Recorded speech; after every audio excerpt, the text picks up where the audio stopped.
இன்றைக்கி கோதுமை ரவையை வச்சு கொஞ்சம் சிம்பிளாக ஹெல்த்தியாக செய்யக்கூடிய ஒரு ஸ்நாக்ஸ் ரெசிபி பார்க்கலாமா?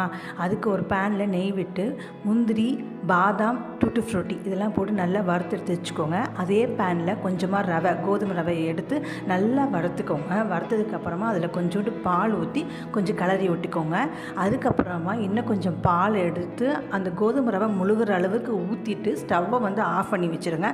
அந்த சூட்டுக்கே அந்த கோதுமை ரவை கொஞ்சம் வெந்ததுக்கப்புறமா மறுபடியும் ஸ்டவ்வை ஆன் பண்ணிவிட்டு அதுக்கப்புறம் நான் கண்டென்ஸ் மில்க் என்கிட்ட இருந்தனால நான் கண்டென்ஸ் மில்க் ஊற்றினேன். உங்கள்கிட்ட கண்டென்ஸ் மில்க் இல்லை அப்படின்னா நீங்கள் சர்க்கரையோ இல்லை நாட்டு சர்க்கரையோ போட்டு நல்லா கிளறி விட்டுக்கோங்க. நல்லா கிளறினதுக்கப்புறமா நம்ம வறுத்து வச்சுருந்த முந்திரி, பாதாம், டூட்டி ஃப்ரூட்டியை போட்டு நல்லா வணக்கி விட்டுட்டே இருந்தீங்கன்னா சூப்பரான எம்மியான ஒரு ஸ்நாக்ஸ் கிடைக்குங்க.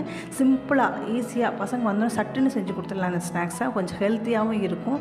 வீட்டில் இருக்கிற சின்ன சின்ன பொருள் தாங்க வச்சு செஞ்சு கொடுத்துட்டீங்க அப்படின்னா சூப்பரான ஹெல்த்தியான ஸ்நாக்ஸ். பிடிச்சா லைக் போடுங்க, சப்ஸ்கிரைப் பண்ணுங்கள். பாய்.